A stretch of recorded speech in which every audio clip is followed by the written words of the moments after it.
Hi everyone, this is Sean. Welcome back to my channel. Please press the like button, subscribe, share, comment. I am always looking forward to the dialogue.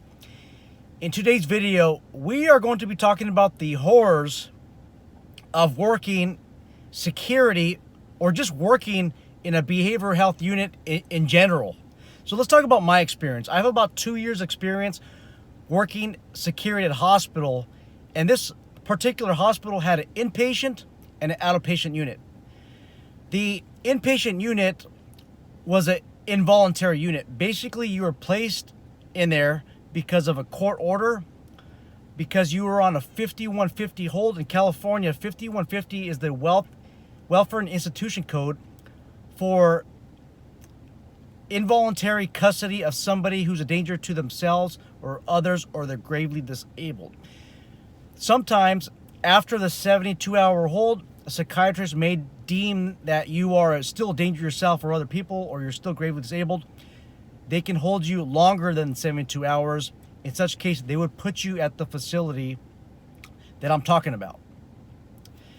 This facility was so damn dangerous to the hospital staff that you got people on there on parole for vicious crimes, probation for vicious crimes.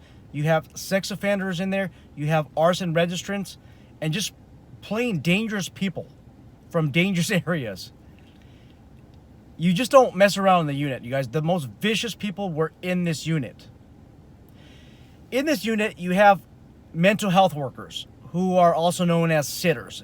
Basically, they would provide the one-on-one observation on some of these people who are confined. And guys, some of these people are so dangerous that we had court orders to provide sedatives, to provide certain prescription medication, even if this person refuses. That's how dangerous this unit was. So we had an involuntary unit and a voluntary unit, which is basically your walk-in unit. And at the time that I was going to leave, we had a Jerry unit. Basically, these are your elderly people who can't take care of themselves anymore. They're a danger to themselves. They're gravely disabled. One problem that I had walking these floors is that a lot of the nursing staff and the mental health workers, they would fall asleep. So come 2 o'clock, 3 o'clock in the morning, I'm doing my rounds, providing private security, and they're inside of the nursing quarters asleep.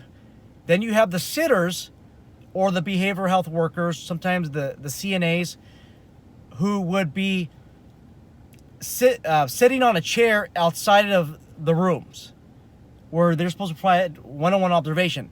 And I would find them with a pillow against the wall, tucking themselves underneath a blanket, just knocked out. Some of them would just be knocked out like this, exposing their whole carotid artery right here. And I would just think, all it takes is for one incident. How can you be so stupid? So what I would purposely do is, when I get inside of the behavioral health unit, I would slam the door shut so they all wake up. They do this every single night. Then one night, a nurse, because they ran out of sitters, so they had the actual nurse watching this patient one-on-one, knocked out, cold sleep. She was sexually assaulted by somebody in this unit, you guys. A patient sexually assaulted her. Don't take nothing for granted. Stop falling asleep if you're working this unit. It's extremely dangerous. It was a female who was sexually assaulted by a male who's a sex offender registrant. Now, some of you guys are watching this video and saying, well, I'm a male. I can't get sexually assaulted. Well, let me tell you this. If you fall asleep on a behavioral health unit, there's always that possibility that you're going to wake up with a dick in your mouth, whether you like it or not. Would you like the trauma as being a male and just knowing that when you went to sleep, some dude stuck his dick in your mouth? And hopefully that's all this person did. It would just stick his dick in your mouth. Guys, if you don't want to have a dick in your mouth when you fall asleep, then please stop falling asleep, especially when you are paid to provide one-on-one observation in these behavioral health units. Because it's traumatizing, you guys. Whether you're a male or female, they will do some awful things to you. They will even attempt to strangulate you. Guys, these people that are in these behavioral health units, they're not okay. They're not okay. Right now, they're the most dangerous in society. And let me tell you this. If they sexually assault you, the chances of them being convicted are slim. You know what they're going to argue? I was mentally insane. As a matter of fact, I was in a behavioral health unit. That's what they're going to argue. So this person who commits rape against you, sexual assault, or even this person that tosses their dick in your mouth, even if you're a male, whether you like it or not, this person's going to get off the hook because of this so-called mental insanity defense that's going to probably work.